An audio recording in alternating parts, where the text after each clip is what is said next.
one you love to hate. Andrew Anderson spitting truth that just can't wait. Got a podcast like a punch right to your face. College sports villain taking it over the place. I'll bring the facts whether you like it or not. Dropping truth bombs, giving it all I got. They call me a villain. Well, I wear that badge with pride. Nothing but secrets they try to hide. Hard rock in my veins, rebellious to the core.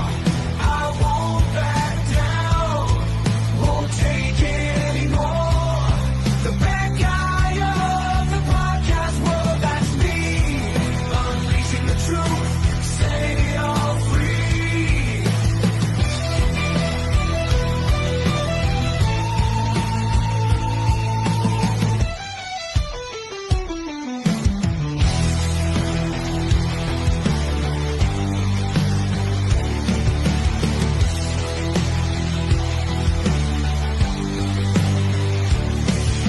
Unleashing the truth.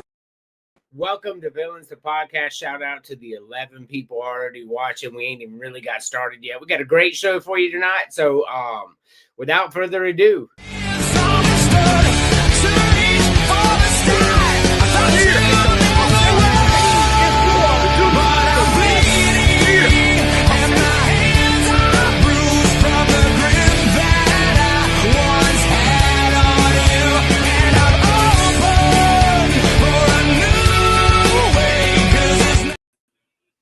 how we doing, James? Oh, man. Well,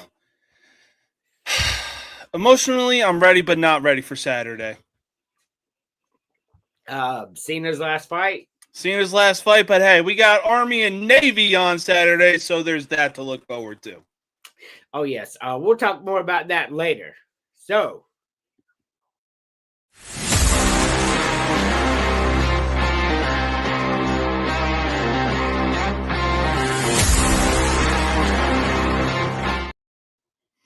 what's going on, Chris? So let me just jump off in the hole right quick on this one. James, I got to ask you, you did this number. What is it? You can't see me in reference to Notre Dame football for being cowards and running away from the bowl game? Come on, man.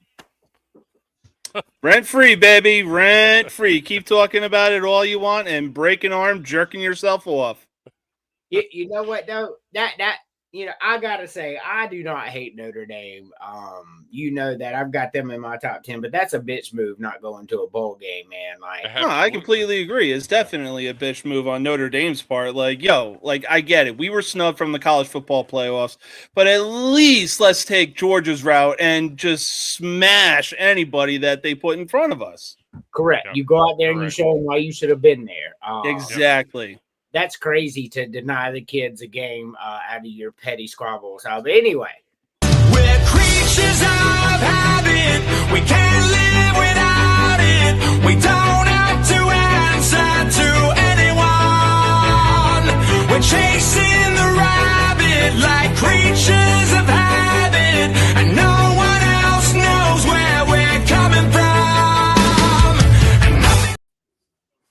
What is going on, guys? what's up, Terry? It's going How in we my doing? hockey moods today. What's that? So going in my hockey moods today. I'm choosing violence. Hey, look, we are on it. But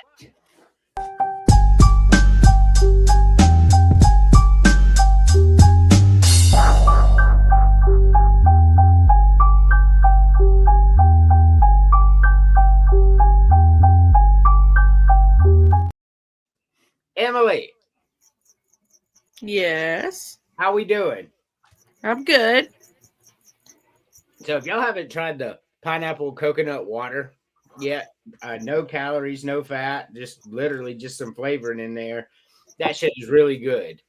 I like pineapple coconut. So we got a big show. So we're going to start out before we get into the entertainment portion.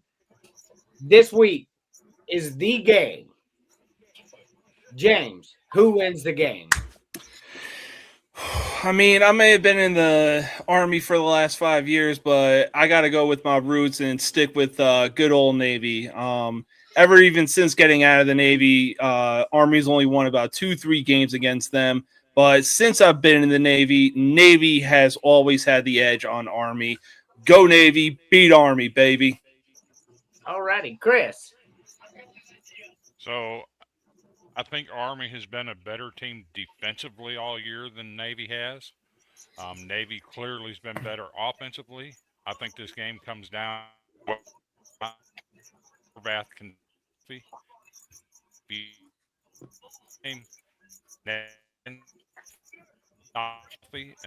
percent Army win. Going to Corvath interview years ago. Great dude. Love his story. Go Navy.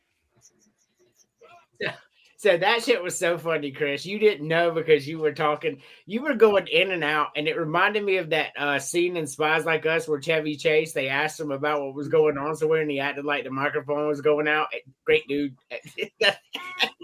Oh, but you picked Navy. Yes. Terry. Well, I was in either branch.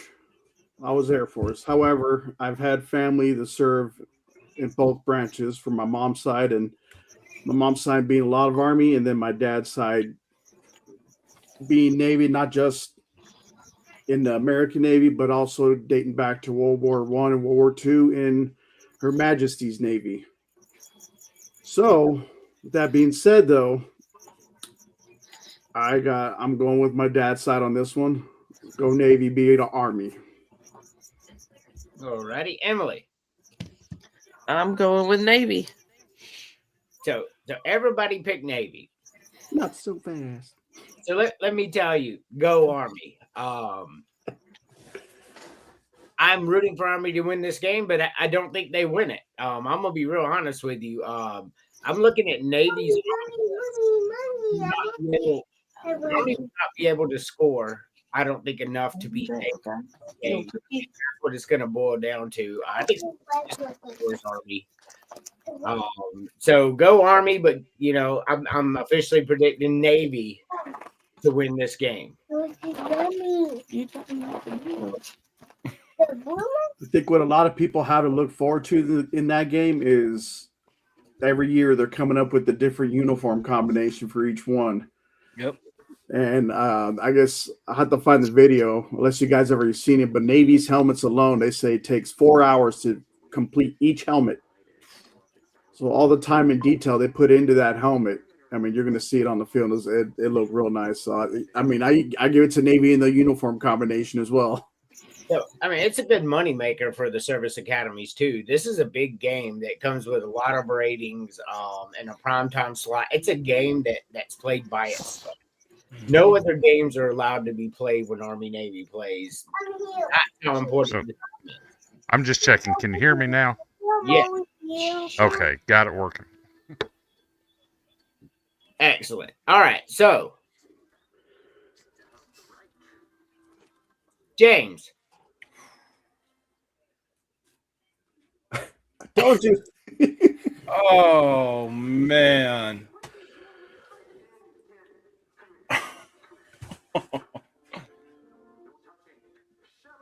I feel like no matter which one I pick, it's going to be crazy talk either way. Depends on who you pick. Oof. I'll probably catch some heat for this, but I'll probably say Will Ferrell. Okay. No crazy talk out of me. Chris. I would go Will Ferrell as well.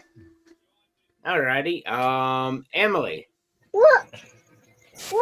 Get rid of the will. Yeah. Terry. Will Ferrell. So this is a clean sweep. That was so easy. But that's not what really we're here to do. Because I'm a diabolical son of a bitch. You can only keep one in all their movies, and everybody else goes away. James. Oof.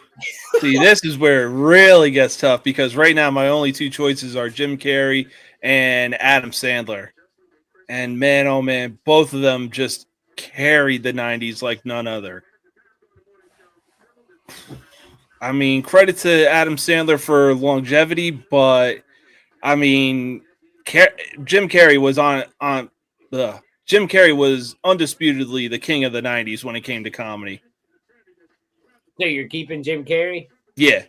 All right. Hey, plus, give me that Grinch movie. That shit is funny as hell. Yeah, for sure. Chris. I'm keeping Adam Sandler because not only was he great in the movies and acting, but his stand-up comedy was absolutely excellent. And if you've never heard his music, oh my God, you will die laughing at his music. I'm keeping Adam Sandler, no question. All righty. Emily. Adam Sandler all the way.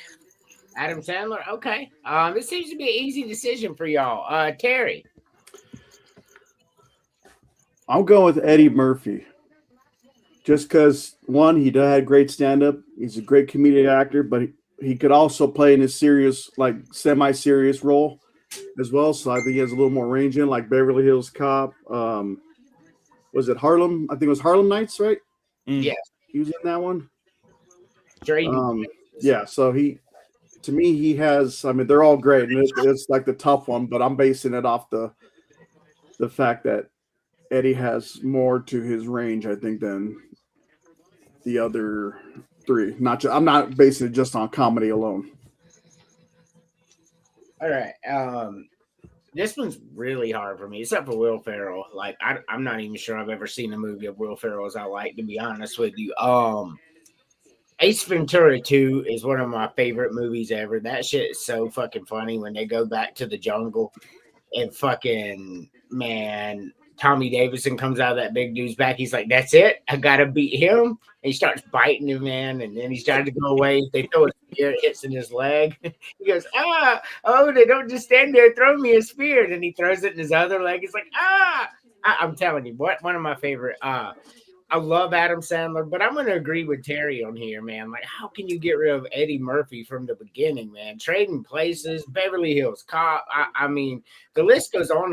And then Eddie Murphy Raw is one of the funniest fucking comedy, stand-up comedy acts I've ever seen, especially when he's talking about he's in a bar and he's getting in a fight. And he said, my pride told me to punch this man. So I punched him and he fell. And I said, yeah, my pride said, anybody else want some? Well, I didn't see his brother behind me. And this big Italian son of a bitch picked me from behind. And my lips said, droop, droop, droop. And he said, my pride said, what's that? No, man. Eddie Murphy stays. I couldn't agree with Terry more in this. Eddie Murphy Trading Places. If you've never seen Trading Places, man, you're missing out. That is a fantastic movie. And then when he shot the girl's pinky toe in Harlem Nights. Coming to America. Man, I got to ask, James is a little bit younger than most of us here. yes. Have you ever heard Adam Sandler's Hanukkah or his Thanksgiving song? Yes, sir. Oh, my God. Absolutely incredible. Oh, man. Don't smoke marijuana. It's time for Bro, that's the song that plays in the credits of 8 Crazy Nights. It is. All righty. Let's get to our first FAFO.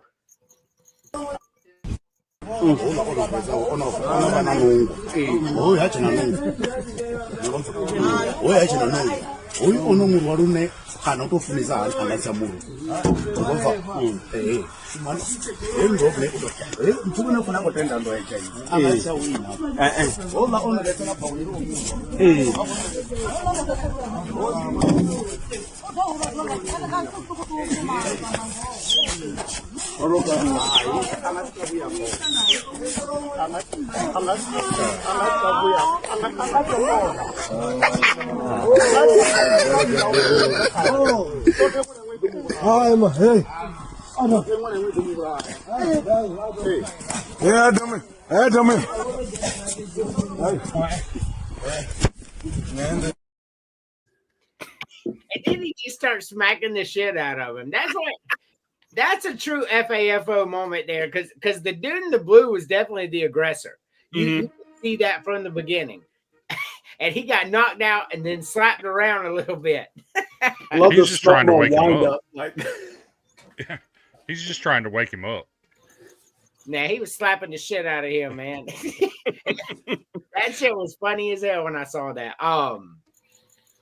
So that was great. I absolutely love that one. So, okay, cool. We're at 18 minutes. So let's break this down.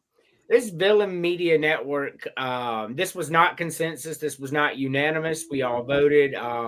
He got the most votes. There were certainly a lot of players out there with votes as well, but he got the most. So Diego Pavia is Villain Media's Player of the Year, and I'm going to go first and tell you why I did choose Diego Pavia. I've been alive a lot of years. Vanderbilt football is a joke. Like, I used to go to the Vanderbilt South Carolina game just because I knew that was going to be a game we're going to win, and I'd have a good time at the game. Like, literally, I took Emily to her first game. It was against Vanderbilt. I was like, because this at least is one we would win, even in the Muschamp era. Well, I saw this dude take Vanderbilt to 10-2 this year, and I ain't never seen no shit like that before in my life. I'm gonna be real honest with you. Like, if that doesn't deserve Player of the Year alone, then you just don't know college football. That's just the reality of it. I never thought I'd see Vanderbilt win 10 games. They've never done it before, not until this year. Absolutely, just fucking phenomenal job, young man. Give me Diego Pavia for Media Player of the Year. James, who did you pick?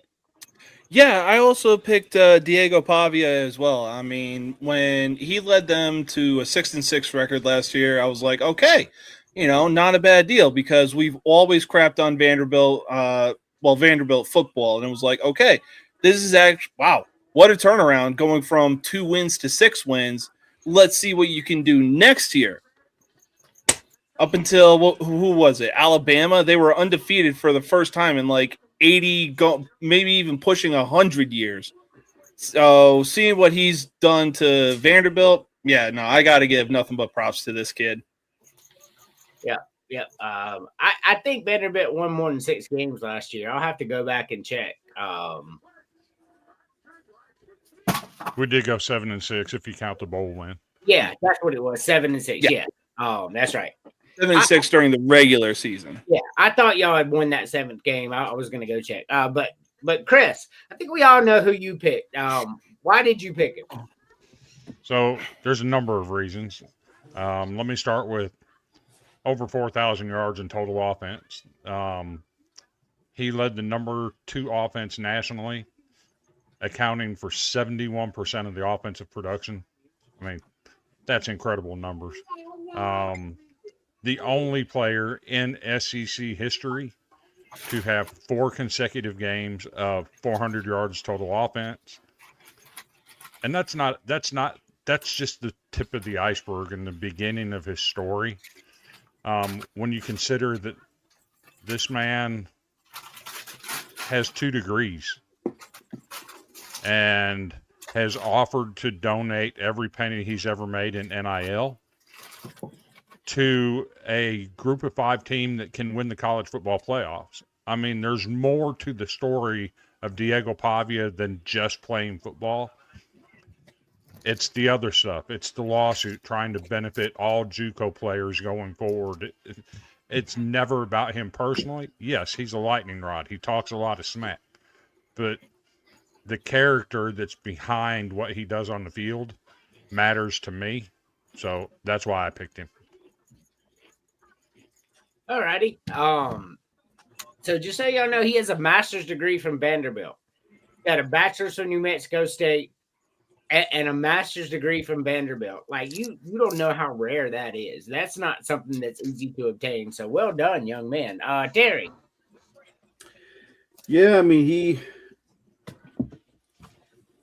to me, Heisman's about individual stats.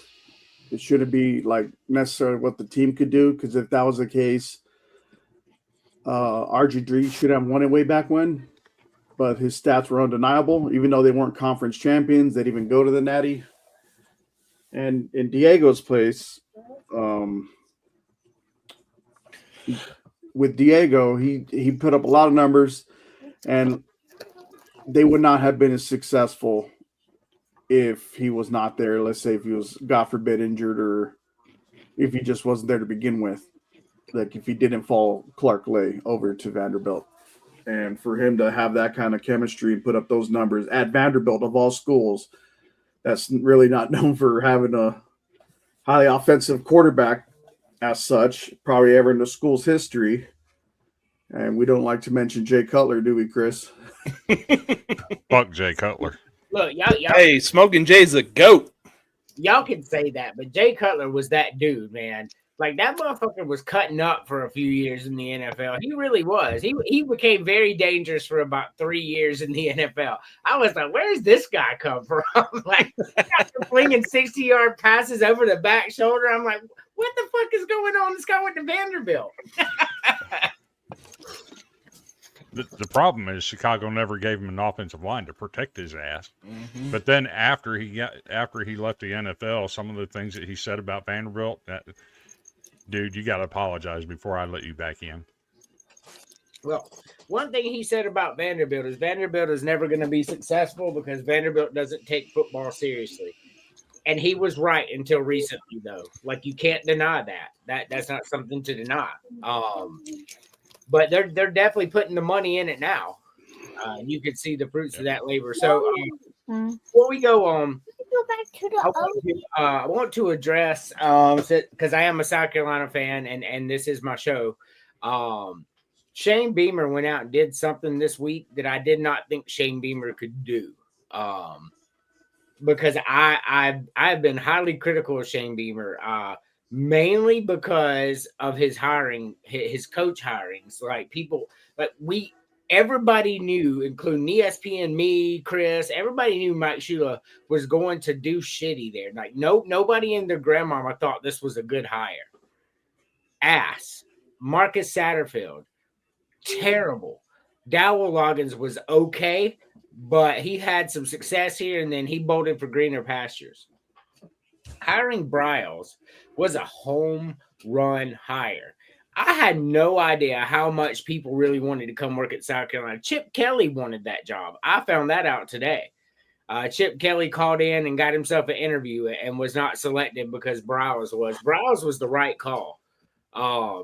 So hats off to Shane Beamer. And then also Drayton stole the running backs coach from Penn State who coached Saquon Barkley. He had been there that long, and Shane Beamer poached him. I don't know, man. These were home run hires, and I'm excited about it. About time he did something worthwhile at South Carolina. I'm excited about those hires. If you know college football, you know these were home run hires. I'm excited about it. So let's take our only commercial break. You're watching Villains, the podcast, only on the Villain Media Network.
one you love to hate.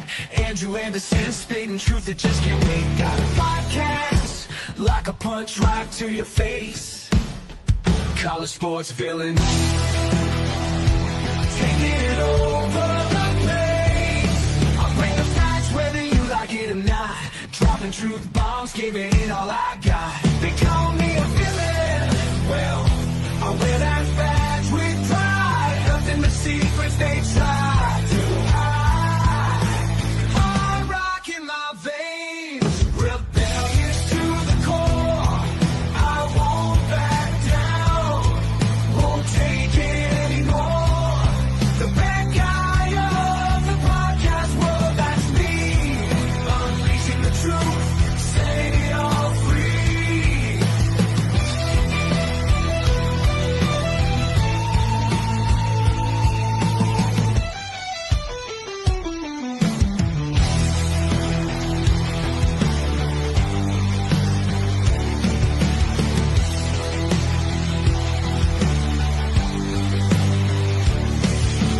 Unleashing the truth. Welcome back to Villains the Podcast. That's man, look, we've got some cool stuff. We talked about our player of the year. We talked about Army Navy. That's really cool stuff right there. So sorry, I was just reading Chris. All right, so I'll go check it out in a minute. So I got two more things I want to do before we get into the meat and potatoes. You know how this game's played, James. Oh man. All right. Let's see. First row. Let's go old school. Give me buffalo chicken. Second row, I'll go with nacho cheese Doritos. Third row, red velvet cake. And final row, you know what? Let's complete the trifecta. Give me a Sprite. All righty. Little crazy talk there, but we'll get into that later. Chris. Red velvet? Oh, fuck no. Anyway, I'm going to take the BLT. I'm not a fan of lettuce, so I'm going to go very light on the lettuce. I'm going to follow that up with Cheetos. I mean, you got to have Cheetos, right? And arguably the best cookie that that Subway has is the chocolate chip. I'll fight a mofo over a chocolate chip cookie from Subway. And I'm assuming that's Coke and Dr. Pepper with the Fanta and the Sprite. Yes. I'm gonna take the Coke. All righty. Emily. I'm going to go with the cheesesteak, the Doritos, the chocolate chip cookie, and I'm going to go with a Coke. The Coke. I want Coke too. I know you do. All right. Let's go ahead and play. Sherry. I'll go with the cheesesteak.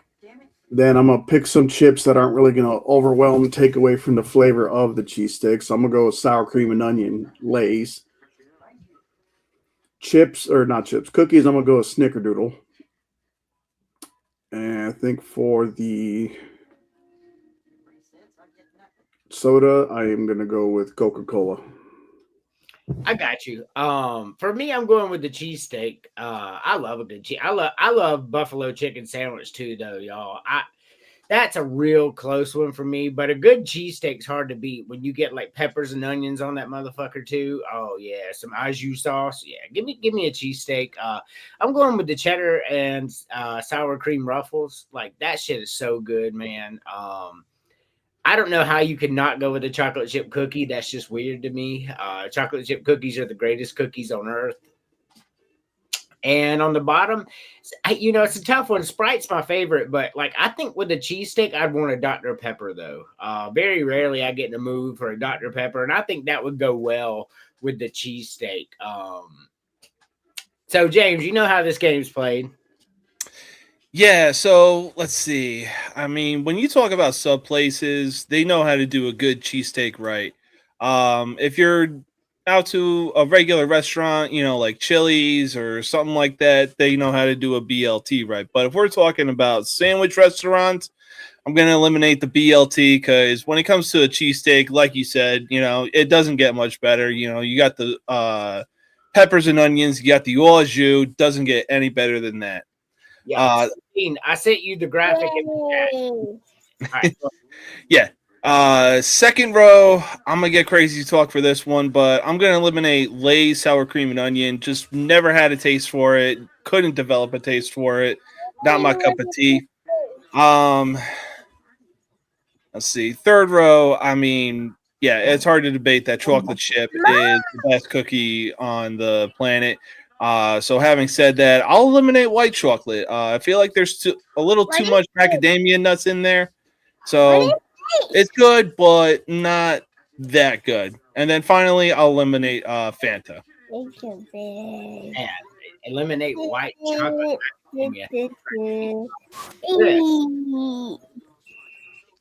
So I'm just not a fan of buffalo chicken. It's not my thing. So that's easy for me. I'm eliminating that. I love me some cheddar ruffles. I love me my Cheetos. And if I had to pick between sour cream and onion and Doritos, I'm taking sour cream and onion. So process of elimination, Doritos, see ya.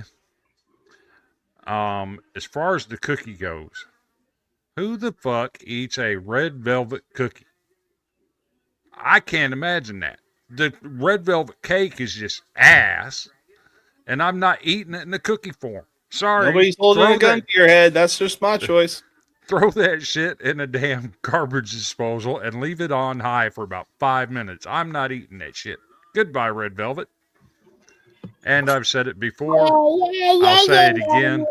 I know I'm going to get crazy talk, but Sprite absolutely tastes what I think dirt would taste like. Sorry, you're gone, Sprite. That's crazy talk. Like you can do it so good too. Yay. Stop. Yay. It's your turn. Yay. So he keeps unmuting us. You hear me? Yes. So pop him. Anyway, elimination. Okay, I'm going to get rid of the BLT, Stop this. the weird ass ruffles. Stop it. Crazy. Stop, AC. You about to get in trouble.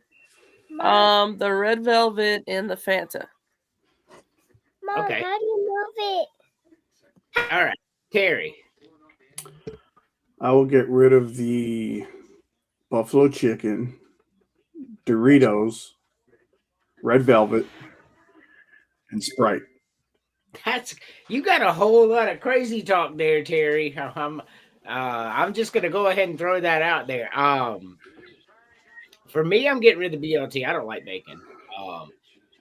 Buffalo chicken, and cheesesteak are both fantastic. On the second row, I'm not a chip guy, but I enjoy chips, if that makes sense. Like I don't ever really have them. I don't really eat them a lot, but I'm gonna get rid of the red Doritos. Now, if they were the Cool Ranch Doritos, it would be different right now. But I love Cheetos. I love sour cream and onion. And I love the Ruffles cheddar. So, original Doritos are gonna have to go. Like Chris couldn't be more right. Red velvet is nasty as fuck, and then to make a cookie out of it, I'm not eating that shit either. Like ever. Like I could be starving and I would go eat tree bark. To be honest. And on the bottom row, I'm gonna get rid of the Fanta. As much as I enjoy an orange soda, like once every year, it's not better than Coke, Sprite, or Dr. Pepper. It's just not. That's my take on it. So, inquiring minds need to know, Andrew. What are you eating first? The red velvet cookie? Or some cheesecake or yogurt? I'm gonna eat the cheesecake first because I can get through cheesecake if I gotta. But red velvet and like yogurt, I'll literally throw up. So, and red velvet, I I don't know if I could get it down or not. Cheesecake I can get down if I put a bunch of strawberry syrup on it, because I like strawberry syrup. That gets it through if I have to eat it at somebody's house. I don't want to be rude or something. But I'm never going to choose any of those, Chris, at all. Like they're never going to be my choices. So reiterate, Notre Dame bitches. Take the bowl game. The kids get a special trip somewhere. They get gift bags. They get to walk around a city they've never been to. That's crazy talk to do that. Diego Pavia is Player of the Year. He earned it in my eyes. So I can't wait. College basketball is here, and South Carolina is doing about as well as they were predicted to do. I think they're 6-3 now. To be honest with you, I thought they were going to lose another game. I had them. I think I had them at 5-5, and they're 6-3. I mean, they could certainly make it 6-4, and I would be close. So we'll see how that goes. The women took a loss at Texas, but you're never going to see Dawn Staley team miss 15 free throws again, though. They lost by 2. You're never going to see that happen again. So Texas just got to South Carolina is going to bust Texas up when they play again, just like last year. Same thing happened last year. I think South Carolina women are going to be fine. I think they're still favorite to win it all. So we got sports. College baseball will be coming around. I don't expect South Carolina baseball to be much improved, although I should. A top 10 recruiting class and a top 10 transfer portal class. That's pretty damn impressive. I got no faith in the coach. That's the problem for me. But turning back to happier times, we are going to one per row. It's harder than you think on 3 of them.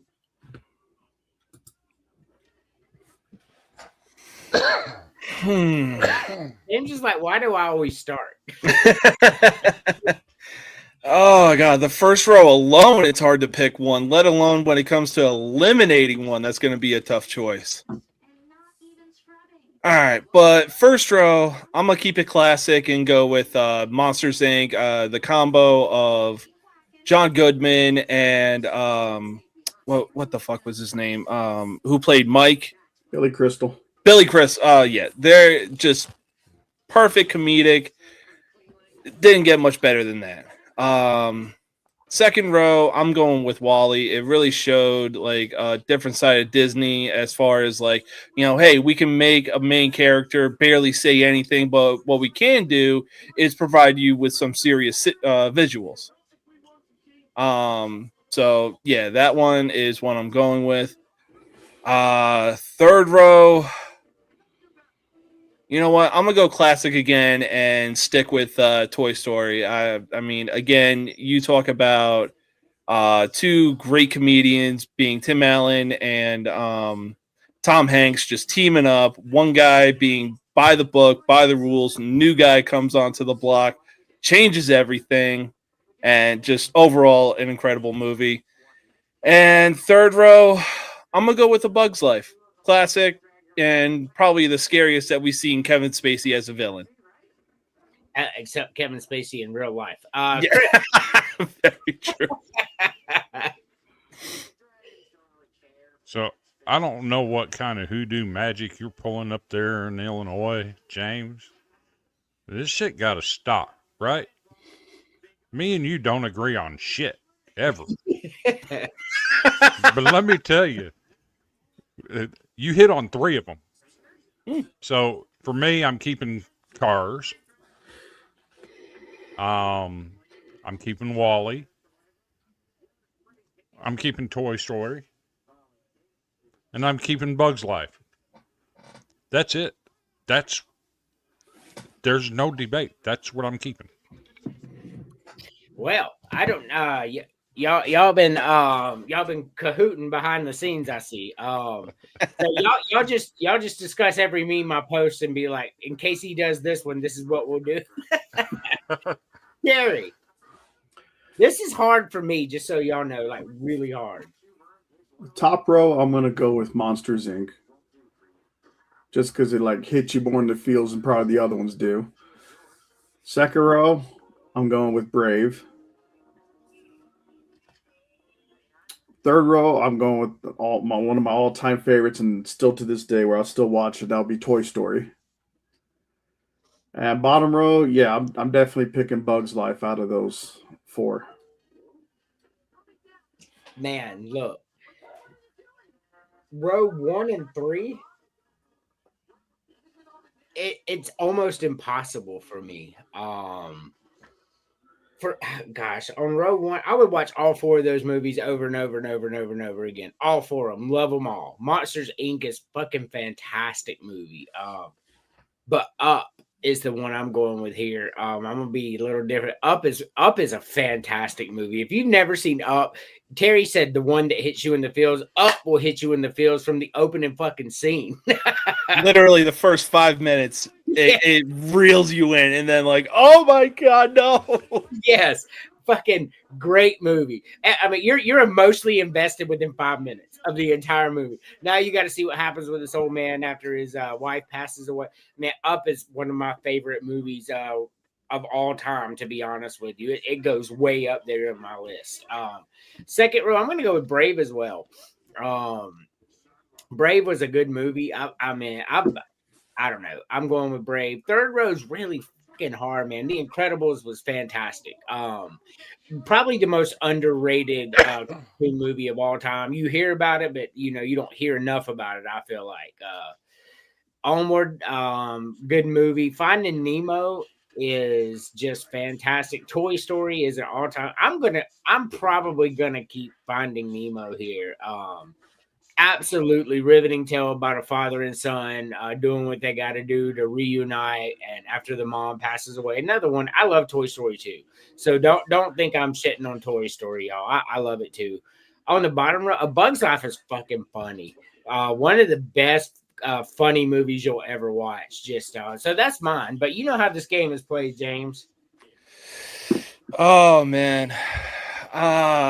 I mean, looking at the first row when everybody else was making their picks, it was pretty hard. But I mean, when you have a valid memory of watching each one and what it's about, as much as I love Ratatouille, I'm gonna have to unfortunately eliminate it.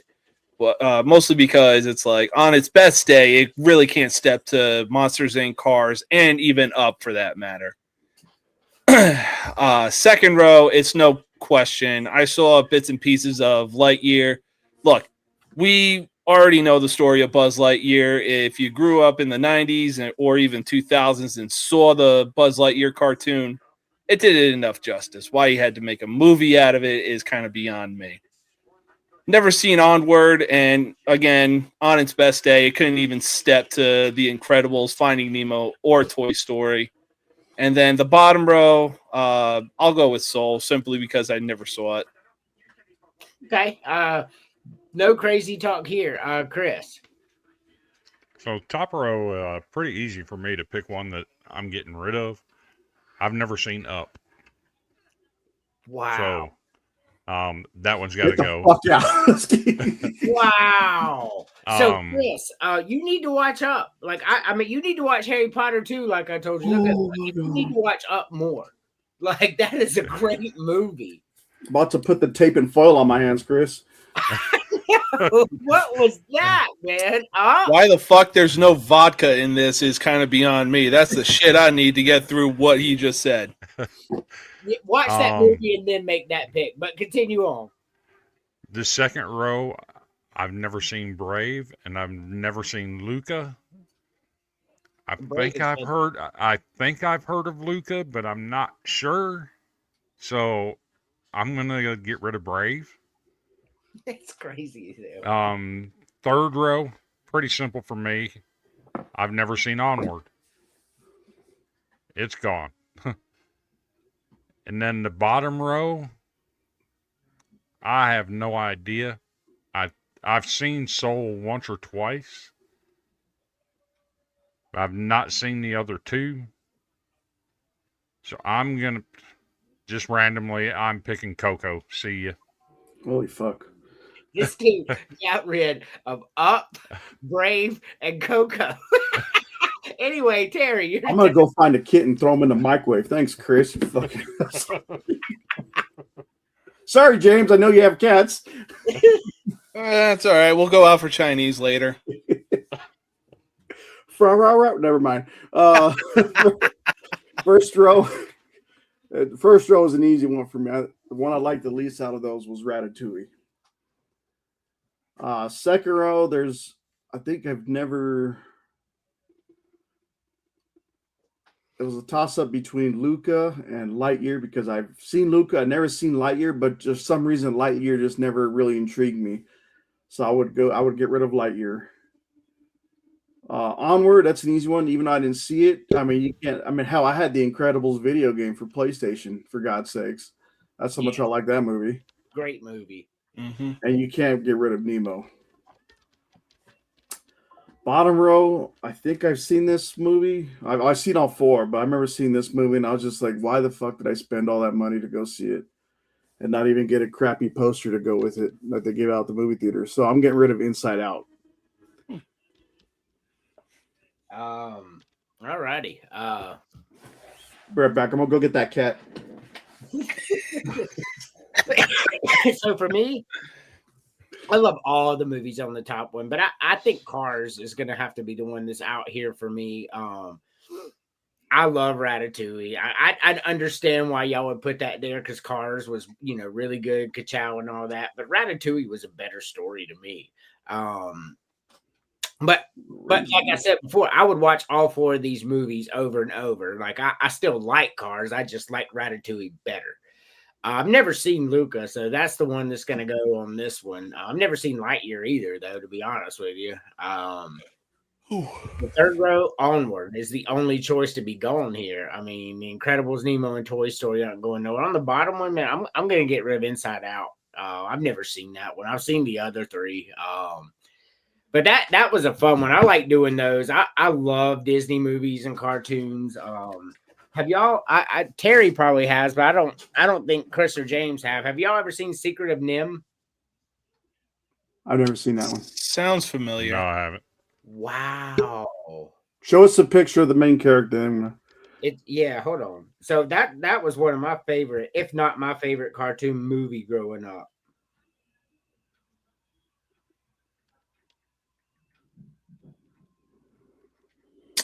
Looks familiar. No, I haven't seen that one. Yeah, definitely looks familiar. I feel like I've seen it. I just can't remember. It is a fantastic movie.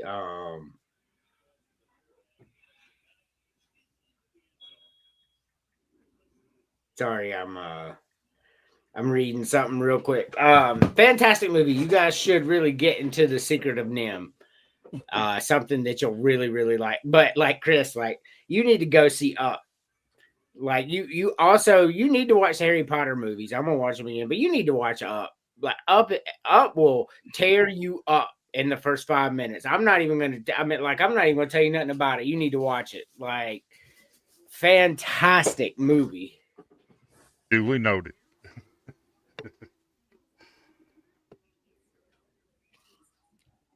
Yeah, the Baker Mayfield fanboy is weird.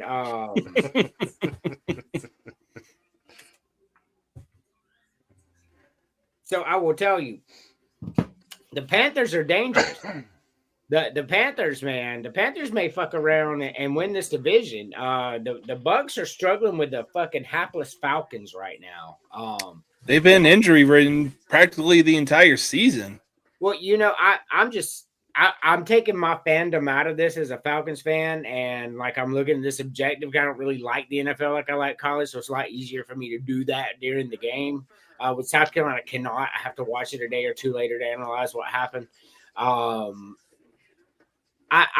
telling you right now, there's no reason that you should be tied with the Falcons 7-7 at home.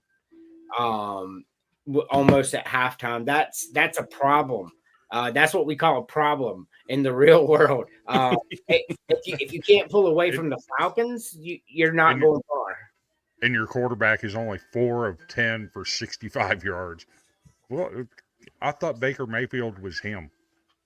That's what I've been told by 2 people in this chat or in this stream. I'd never use those exact words, him. Hey, look, you gas up Baker Mayfield too. Like you can't say you don't. You're like Baker is the man, and I'm like, this dude's an above average quarterback. He's nowhere near elite. But it's like I'm gassing up a compact car, so I don't spend as much on gas. Baker Mayfield is not an elite quarterback. That was my point. I never said he And wasn't. since then I have changed the opinion. I'm like, yeah, he's struggled the past few weeks. It's not like I'm like, oh, I'm not making excuses for the guy. He's made some mistakes that I feel he should already been mastered by now, not to make those same mistakes. However, I mean, personally, I blame Todd Bowles. I mean, this man is the one behind the reins and telling Baker, like, hey, let's go with this play. Like, dude, call an audible. Todd Bowles has no right being a head coach. No. In reality, what you're seeing is the Buccaneers have an ass offensive line. And that's what's going on. Baker Mayfield's running for his life. And the one main thing that makes Baker not elite, Baker's not going to make those throws on the run like that. If it's a design run, he's good. But if he's being chased, he doesn't make good decisions. That's the difference between him being above average and elite. He's just not elite. He doesn't make the good decisions during distress. Neither would I. I'm not talking, junk about the guy, but in reality, he gets paid millions of dollars to do such a thing. I do not. This is my main man / my co-host / my son. Hi. What up, young man? How we doing? Good. Good. You like the Kings too? Yeah. Oh, okay. Hey Terry, is it true? The only thing he doesn't agree with me on is college. He likes Texas Tech. that term was like, damn right. What you finna do, old man? I mean, so Terry, yeah, I have to ask the young man. Oh, and then he runs off. Ask you a question. So somebody posted a story about the little young man right there that said he is going to be a better quarterback than Baker Mayfield. Is that true? He doesn't really know the Bucs like I do. So the answer is yes. Go for it, young man. It's all righty. NA. Cody loves your hat. Thank you, Cody. Good. Go take that to the other room, though. So, because I have to wrap this up under 2 hours to make my shorts, obviously, and I have something I have to do. I have to go wrap. As soon as I'm done with the show, I have to go wrap my knee. It feels like it's about to fall off. So what I want to do here is I want to go game by game prediction.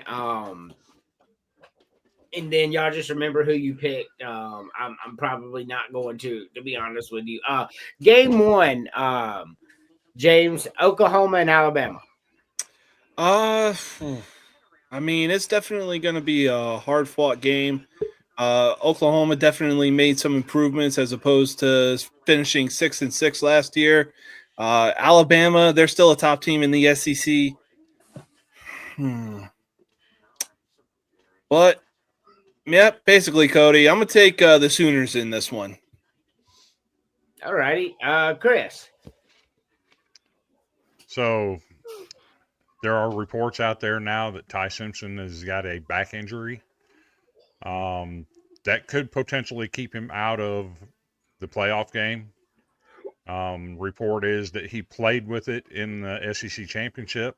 We obviously saw that he did not play well with it. I can verify that he looked extremely uncomfortable at the Tennessee High School Mr. Football Awards the other day when his little brother won his first Mr. Football Award. And Oklahoma's got a trend going. They've beaten Alabama 2 straight times. I think Oklahoma holds serve at home. I got you. Terry.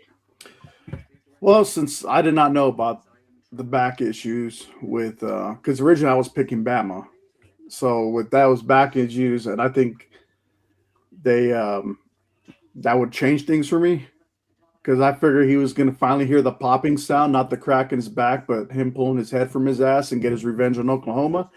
However, I think in this case, I will change my answer. I'm going to flip to Oklahoma on this one. I just don't believe in Oklahoma. I think Oklahoma got lucky on like 5 of their games this year. I think Alabama's a better team. I know it's on the road, but it's hard to beat a team twice. And it's even harder to beat them 3 times. Kalen DeBoer is a great coach, whether people want to believe it or not. Like he was the right call to replace Nick Saban. I think they got it right. Imagine if they would have got it wrong, how down Alabama would be right now without keeping all that talent. So I think Alabama wins this game. Oregon and JMU. Anybody going to pick JMU, or can we skip this game? Skip it. I'm picking Oregon. We can skip it, but I do think it's going to be a little bit closer than what the point spread says it's going to be. I think it's going to be more in the 10 to 14 point range. Yeah, I think Oregon wins this game pretty handily, actually. I think they're going to beat the bloody hell out of JMU. JMU only played one P4 team this year, and they lost by 14. That is a fact. That is a factual statement, and you're going to see Oregon beat them down and show that they don't belong because they don't. That's just how I feel. Texas A&M and Miami, I think is going to be the best game out of these 4. James. Yeah, no, I mean, I couldn't agree more, but in actuality, I really think it's going to be a beatdown as well in favor of A&M putting belt to ass on Miami. I mean, A&M from the get-go has just been winning, and they're number 7 in the playoff picture for a reason. I think. Give me A&M on this one. I almost think A&M should be higher than 7, but that's just my personal opinion. Chris. This is the game that I'm conflicted on. I think it all depends on which Carson Beck shows up. If the Carson Beck shows up that in 3 or 4 games this year threw it all over the field and was intercepted multiple times, I think A&M walks away big. But if he shows up and he's elite Carson Beck, I think Texas A&M's got their hand full. But being at College Station, that environment, that rowdy crowd, I'm going to go with Texas A&M. The problem, well, I'll get to that in a minute. Terry. Excuse me. I'm expecting a higher scoring game.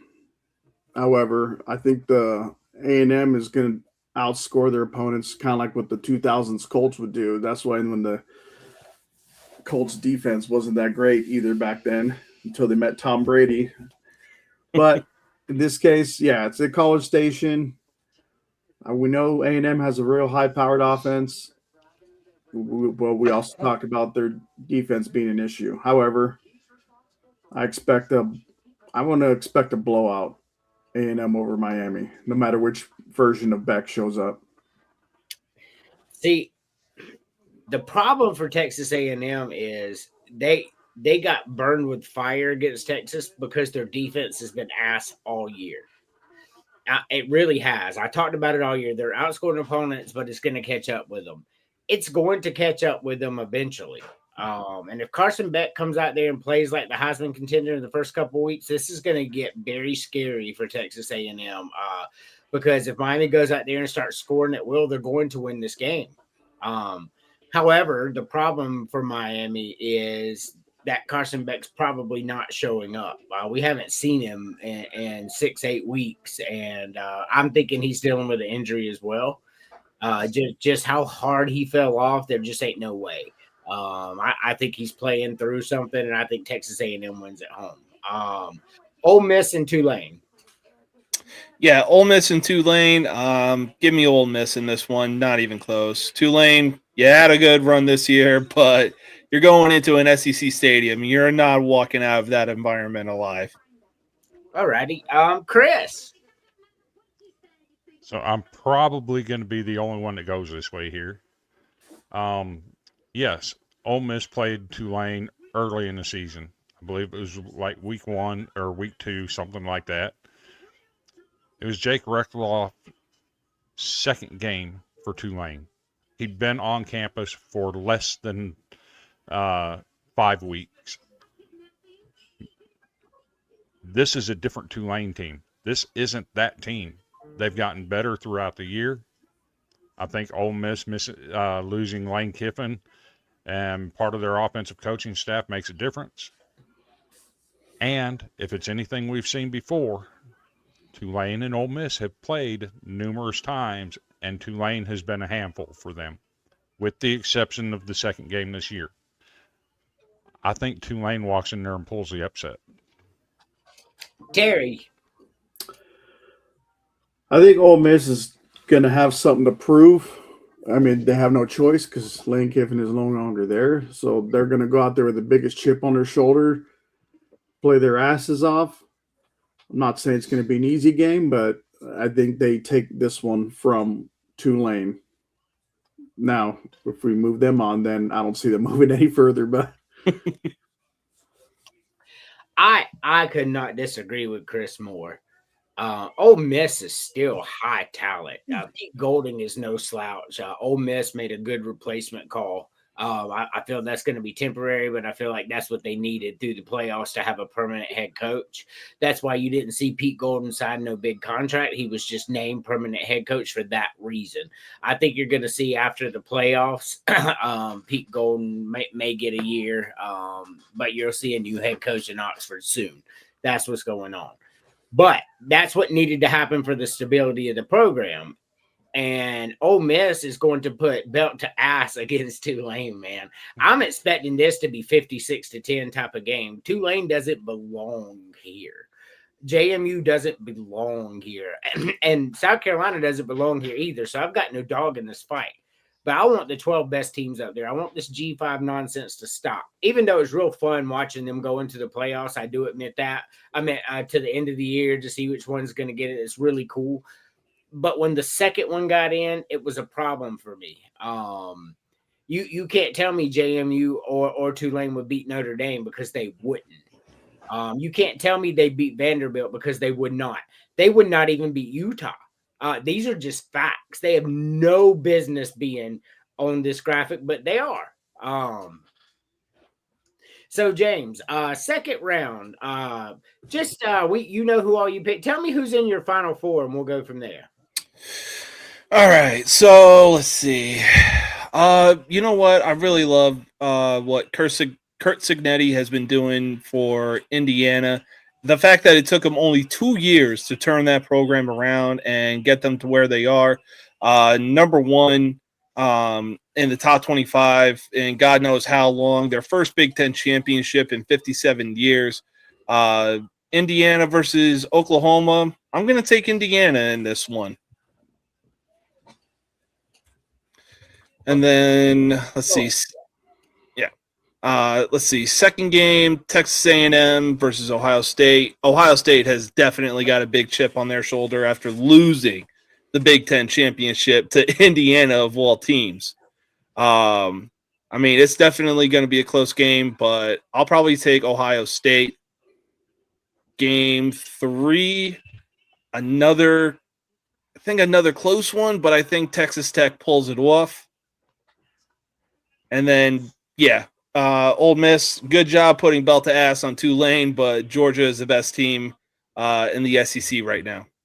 All right, so we'll stop right there. You got Indiana, Ohio State, Georgia, and Texas Tech or Oregon? Indiana, Ohio State, Texas Tech, and Georgia. Okay. Chris? I'm going to go with the trend. And the trend that we saw last year unfold was every single team that got a bye in the first round lost. I'm going with the trend. The only team I see that has a first round bye that I'm going to pick to win would be Georgia. My final four, Oklahoma, Texas A&M, Oregon, and Georgia. Nice. SEC heavy there. But they're really good teams, so I get why you picked those. Terry. My final four, I got Indiana still standing tall. I'm gonna go with a barely squeak out win. I'm gonna pick A&M over Ohio State. Georgia is just gonna stomp the dog shit out of Ole Miss. And I got Texas Tech, an exciting game. That's part of the game I'm looking forward to most throughout this whole playoffs. Texas Tech and Oregon. But I got Texas Tech taking out Oregon. Wreck 'em. I got you. For me, prop one, I got Alabama taking out Indiana. It's just the Alabama thing to do this time of year. I want to count Alabama out like everybody else, but I've done that too many times over the years. And you go look at their roster, just third stringers are 4 and 5 star. It's insane amount of talent. So give me Alabama. I think Oregon's a better team than Texas Tech. I'm going against the grain here. Give me Oregon to come out of this bracket. Ohio State. The problem is Ohio State and Indiana looked like they didn't want to play. I don't think it mattered. They were both getting a first round bye. I don't think we saw the best from either of those. I really don't. I don't think we saw that. Ohio State is going to beat the absolute dog piss out of Texas A&M. It's a problem. Texas A&M, when they face a good defense, they can't score, and that's a problem because they can't stop nobody. So I think Ohio State wins this game in Georgia. I got Georgia coming out of the other bracket. So I got Georgia, Ohio State, Oregon, and Alabama. So, James, you're at your final four. Who wins it all? Break me through the two winners and then who wins it all. Yeah, so, I mean, look, Indiana, loved your run, but, I mean, what was it? Texas Tech spent, what, $10 million in the transfer portal? And 25. It showed this. Say what? They spent $25 million. Yeah, well, hey, they spent $25 million in the transfer portal. Their record definitely showed for that. Their on-field, their product on the field definitely showed for that as well. I'm going to have Texas Tech in the national championship. On the other side, yeah, Georgia still the best team in the SEC. They got a chip on their shoulder, and they've had a chip on their shoulder since they got excluded from the college football playoff, and even being eliminated by Notre Dame last year. So, honestly, I think it goes down kind of the same way the last time that Georgia played a Texas team in the national championship, being the TCU Horned Frogs. Georgia is going to put belt to ass on Texas Tech. All right, so you got Georgia winning the whole thing. Yep. All righty. Chris. I'm a firm believer defense wins championships. The best defense on this board belongs to the Oklahoma Sooners. I think they handle Oregon. I don't think Oregon's faced a defense as good as what Oklahoma is, and Oklahoma has a healthy John Mateer. I got Oklahoma in the national championship against the Georgia Bulldogs. I don't think Texas A&M has got what it takes to pull off two upsets in a row. So I got Georgia winning that. I've got Oklahoma winning the national championship, beating the Georgia Bulldogs in a 24-20 type ball game with defense absolutely giving Gunnar Stockton fits. The Sooners are my national champion. Gross. Oh, Siri. I'm just messing with you. I said it before, even though, yeah, I saw that earlier. Indiana is playing like this might be the only opportunity that they ever make it this far. No matter unless the recruiting improves significantly, because people want to play for Coach Cignetti. However, in this case, I'm still going to be on that bandwagon of Indiana taking out Texas Tech, because I said I'm hoping and I'm wanting to see a first-time winner this year. So I got Indiana with, which I feel, even though the number 1 seed, they're probably not getting as much love as I feel they should. So I see them taking out Texas Tech. Other side, I got Georgia just overwhelming Ohio State on just with their defense. I don't think Ohio State's going to be able to get past Georgia in this case.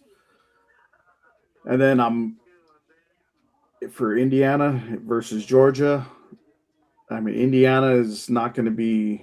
It's not going to be easy for them. I think every one of their games is going to be close, even with Tech, and if they play Oklahoma or Alabama, however the case may be, and it'll be no different with Georgia.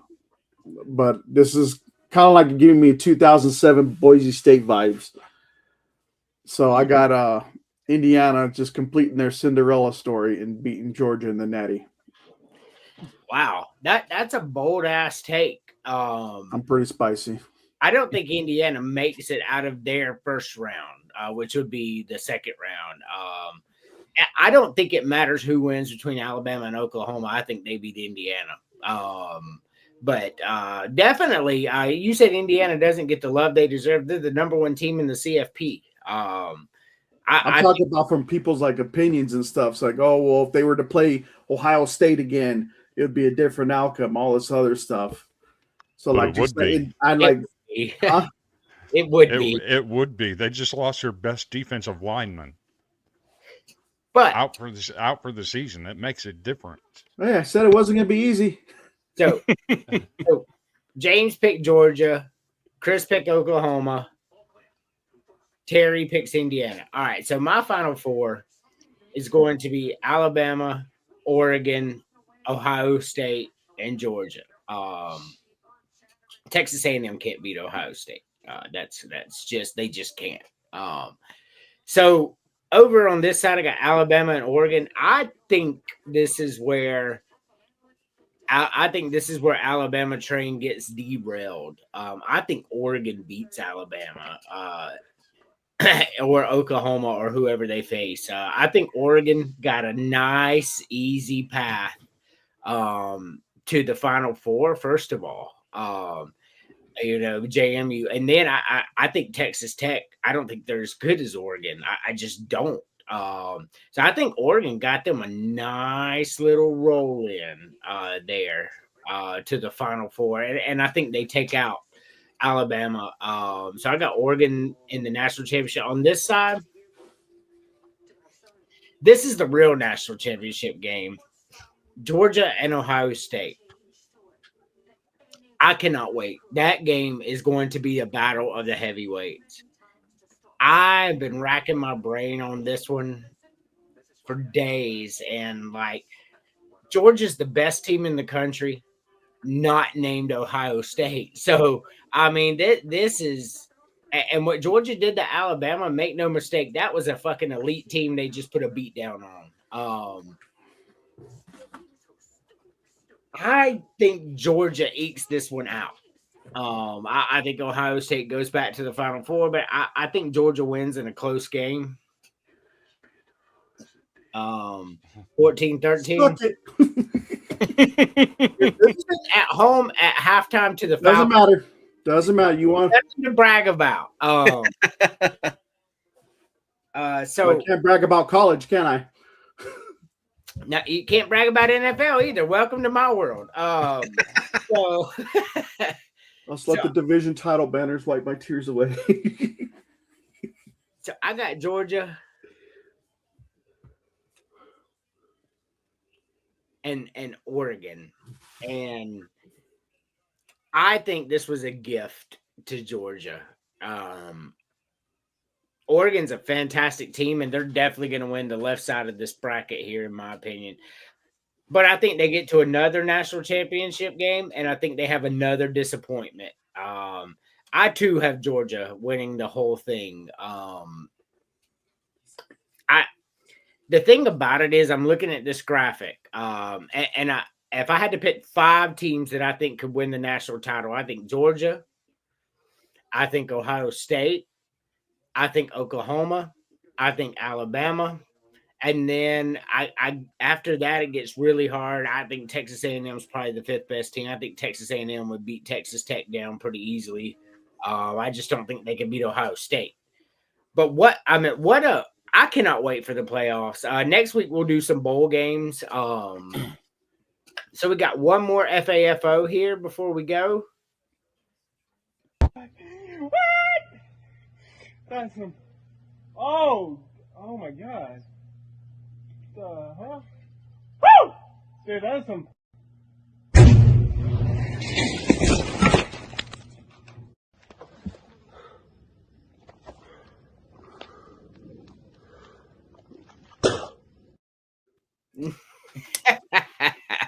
Shocking.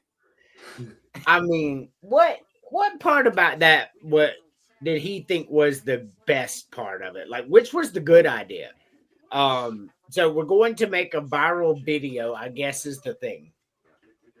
You climbed up it, you're climbing back down, you're safe at this point. Like you've made your little video, you're gonna get your 15 minutes of fame, and then you decide to stick your elbow out while you're standing on metal. Not only are you grounded at this point, now you're standing on metal and you touch a power fucking line. What did you think was going to happen? Like, how did you envision this going for you? Because I don't think you thought this through. I mean, like, maybe he was dumb enough to believe he gained electrical powers. There are some dumb people out there. I will give you that. I think the good idea that he had was climbing down the tower. Right. He just forgot what the fuck he was doing when he decided, hey, what's this do? Yeah, you found out, didn't you? So, and I feel bad for stupid people, and I'm not trying to like look down on anybody or be mean or hostile. That's not in my nature. But I don't know what else to call it. Like, I really don't. Like stupid people, they just blow my mind. Like this one dude dresses up like a wolf. Like, this is a real story if y'all didn't know this. Puts on like the wolf costume, goes and tries to join a wolf pack. Well, they almost killed him. Like he almost died. He barely got away. Like, what part of that did you think was going to happen? You were going to become leader of the pack and live in the woods like Mowgli? Like, is that what you envisioned happen? Like, stop watching TV if you're stupid. Like, because I feel like that's where y'all get these ideas. That was a real thing that happened. And then there's some dude who lived with bears for 30 years or something shit like that. So they say. Well, one day a bear killed him. So this is a bear. You know, this ain't Yogi out there snatching picnic baskets for you, bro. This is a fucking bear. Like, it just boggles the mind, some of the stupidity that people do.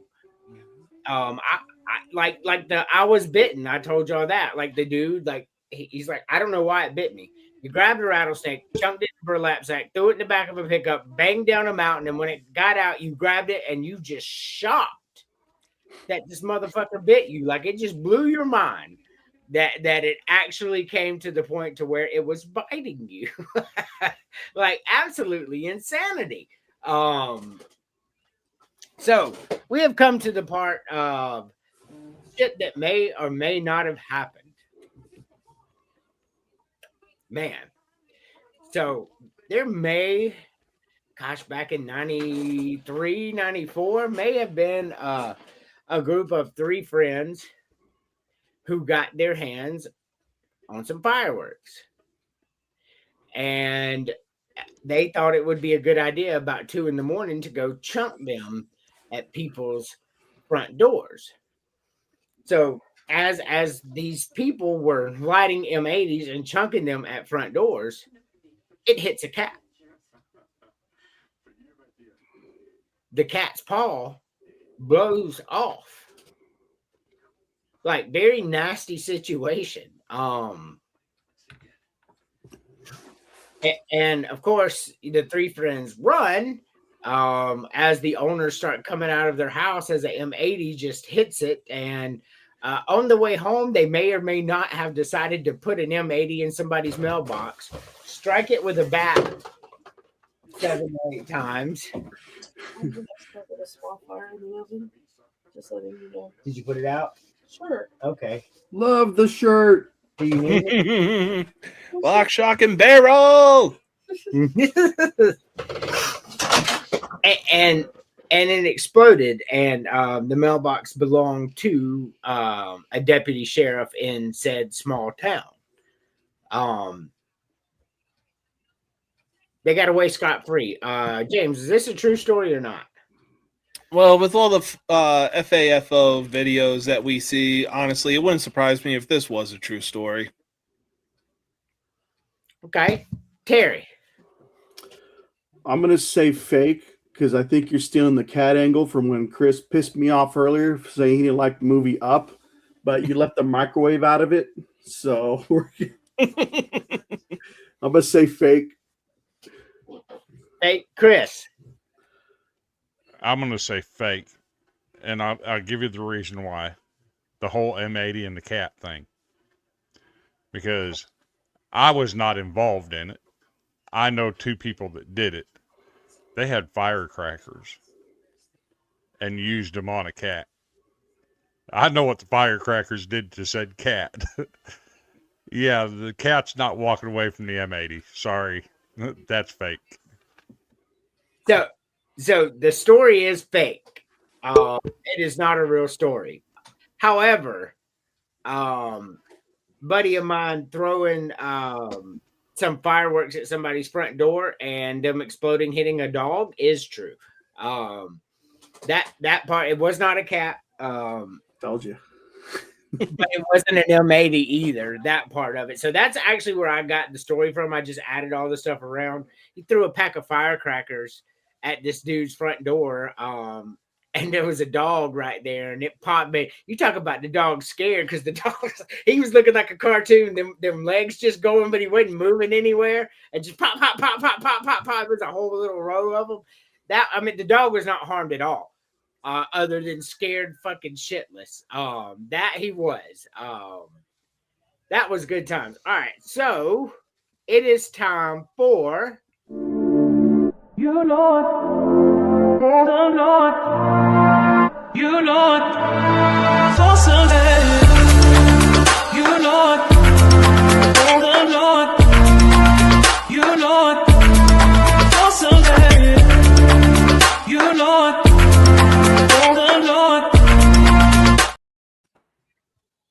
Alrighty, James.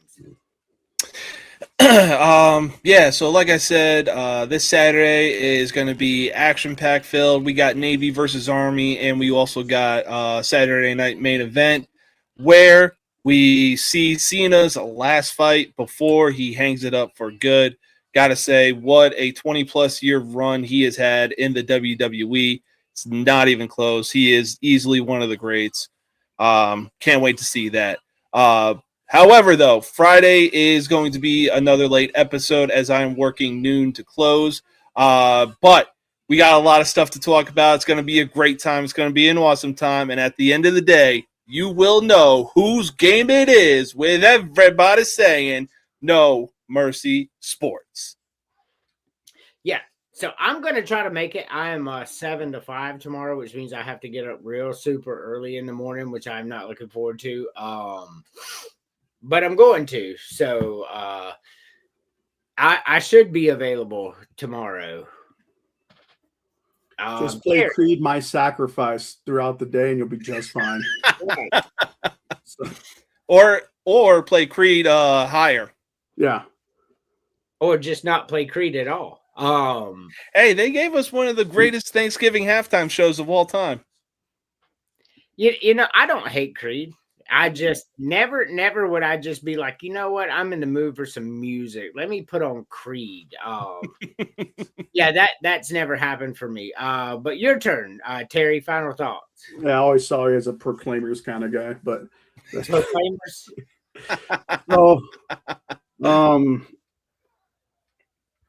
Been kind of a rough week for me, trying to better myself as far as career opportunities and moving up. I'm trying to get out of my career field because at this point, at my age, my body's not going to hold up, I'd say, for another 10 years, physically speaking.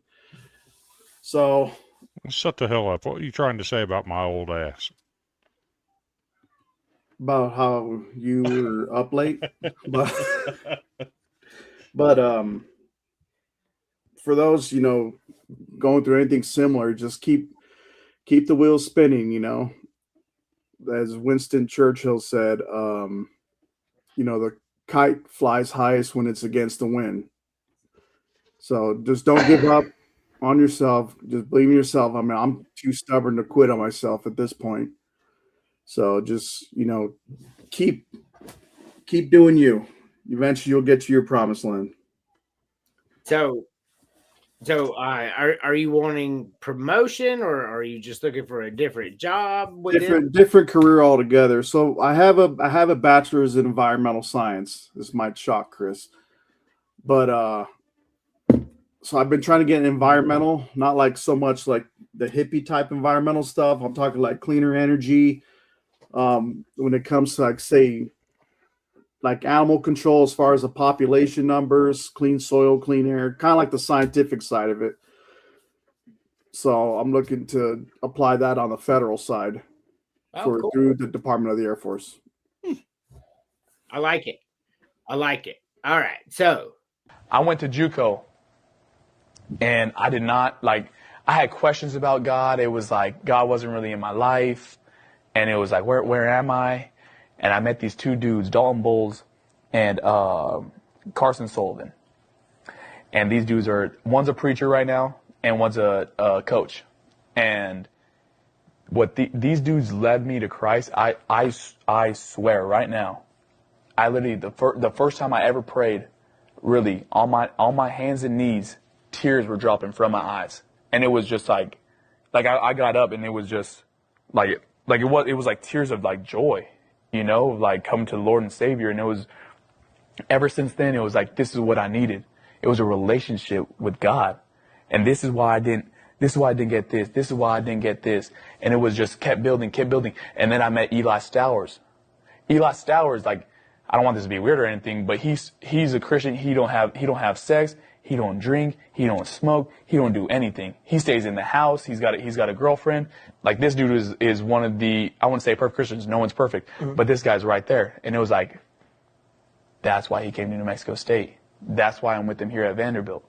And it was just like, dude, Christ is real. And this is the reason why I am here right now. That's amazing, man. Yeah. Chris, final thoughts. Diego Pavia is not wrong. Christ is real. And I'm living proof of that. Without Christ, I'm not here doing this. Just words of advice, Terry. It's never too late to change. Just in my personal life, I've had to make changes in the last, I'll say 6 to 10 years.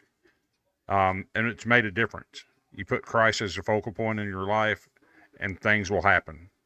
If you would have told me 6 years ago I'd be sitting here doing podcasting, be on 4 or 5 different podcasts every week, enjoying it, getting more comfortable every time I do it, I would have said you were freaking crazy. But Christ has led me to where I'm at. Diego Pavia is not wrong. He's real. He's the reason I'm here. Yeah, for sure. I want to, first of all, before I go and wrap my knee up, I want to thank you all for being here. It was a fun show. I wanted to know y'all's college football picks, and I wanted to do the Disney one because that one's rough. With that being said, thank you for watching Villains, the podcast, only on the Villain Media Network. As always, my final thoughts dwell with my Lord and Savior. I couldn't agree more with that. And as always, Matthew 24:13. This is a dangerous group.